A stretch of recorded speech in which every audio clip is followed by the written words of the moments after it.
आजाद भारत में अंग्रेजों की जीत का जश्न क्यों? आखिर दलित बहुजन भीमा कोरेगांव के युद्ध में अंग्रेजी सेना की जीत का जश्न क्यों मनाते हैं?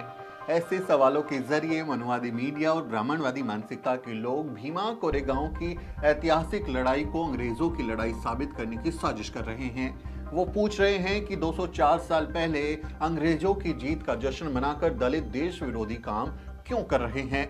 असल में ये लोग हकीकत को बहुत ही चालाकी से छुपा रहे हैं और ऐसे लोगों से आज मैं कुछ सवाल पूछने वाला हूं। आप इंडिया गेट को कैसे देखते हैं? अगर भीमा कोरेगांव जैसी ऐतिहासिक लड़ाई आपके लिए सिर्फ अंग्रेजी सेना की जीत है तो उस पर गर्व करने का आपके पास कोई कारण नहीं है, तो फिर ये बताइए कि 42 मीटर ऊंचा इंडिया गेट आपके लिए गर्व का प्रतीक कैसे हो गया? इंडिया गेट प्रथम विश्व युद्ध में अंग्रेजों की तरफ से लड़कर शहीद होने वाले भारतीय सैनिकों की याद में बनाया गया था। 13,000 से ज्यादा शहीदों के नाम इंडिया गेट पर उकेरे गए हैं। ये सैनिक फ्रांस, अफ्रीका और अफगानिस्तान जैसे मोर्चों पर लड़ रहे थे, जिनका मकसद ना भारत को आजाद कराना था और ना ही अंग्रेजों से विद्रोह करना। तो बताइए, आप आजाद भारत में इंडिया गेट को कैसे देखते हैं? आप मंगल पांडे पर क्यों गर्व करते हैं? मंगल पांडे ब्रिटिश सेना का सिपाही था जो मजे से तब तक अंग्रेजी अफसरों के हुक्म का पालन कर रहा था जब तक उसे माता दीन भंगी ने यह ताना नहीं दिया, तू शूद्र से भेदभाव करता है लेकिन गाय के मांस का बना कारतूस मुंह से फाड़ता है। इससे पहले तक उसे ब्रिटिश सिपाही होने में कोई दिक्कत नहीं थी। वो अंग्रेजों के एक हुक्म पर अपने ही देश के क्रांतिकारियों पर बिना हिचकिचाए गोलियां बरसाता था। मंगल पांडे ने वैसे भी अपनी हिंदू धार्मिक भावनाओं के आधार पर ही विरोध किया था, ना कि भारत मां की आजादी के लिए। तो क्या आप मंगल पांडे पर गर्व करना छोड़ देंगे?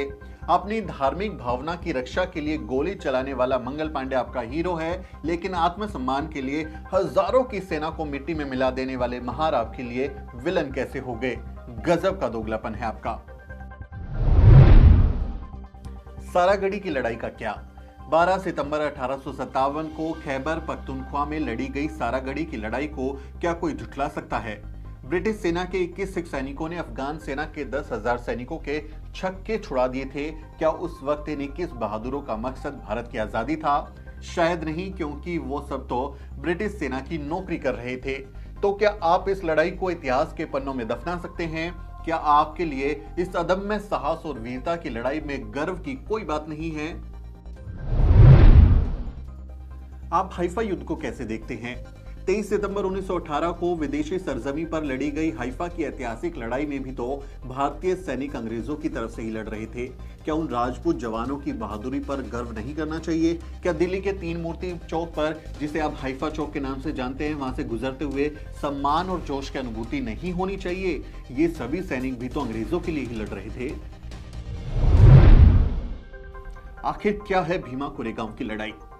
1 जनवरी 1818 को पुणे के पास सिर्फ 500 महार सैनिकों ने पेशवा बाजीराव द्वितीय की 28,000 सैनिकों की फौज को बुरी तरह से धूल चटा दी थी। ब्रिटिश सेना की महार रेजिमेंट के शौर्य और अदम्य साहस जैसे मिसाल इतिहास में कहीं नहीं मिलती। पेशवा राज भारतीय उपमहाद्वीप के इतिहास का सबसे क्रूरतम शासनकाल था। मराठों के साथ छल करके ब्राह्मण पेशवा जब सत्ता की कुर्सी पर आए तो उन्होंने शूद्रों को नरक जैसी यातनाएं देना शुरू कर दिया। पेशवा राज में शूद्रों को थूकने के लिए गले में हांडी टांगना जरूरी था, साथ ही शूद्रों को कमर पर झाड़ू बांधना भी जरूरी था, जिससे उनके पैरों के निशान तक मिट जाएं। शूद्र केवल दोपहर के समय ही घर से बाहर निकल सकते थे, क्योंकि उस समय शरीर की परछाई सबसे छोटी होती है।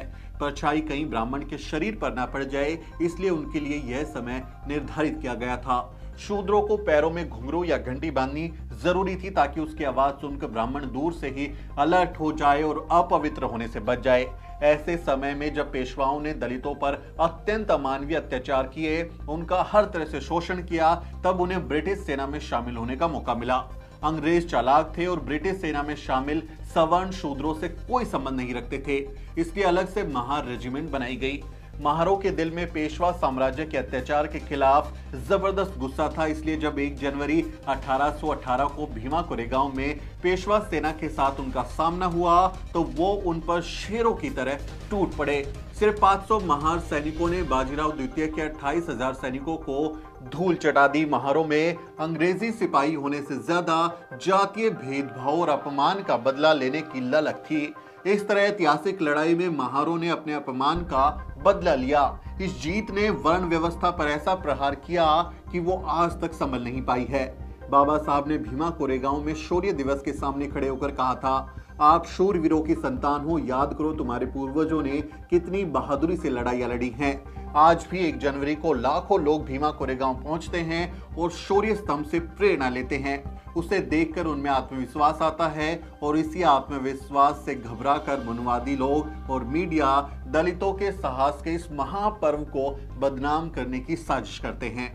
उम्मीद है आज का ये वीडियो आपको पसंद आया होगा। इस बारे में आपकी राय बनी होगी, आपका क्या सोचना है कमेंट में लिखें और हमारे चैनल को भी जरूर सब्सक्राइब करें। साथियों, मेरा नाम सुमित चौहान है और इस वीडियो स्टोरी में मेरी मदद कर रहे हैं मेरे सहयोगी मोहित और अजरा। अगले वीडियो में मिलते हैं साथियों।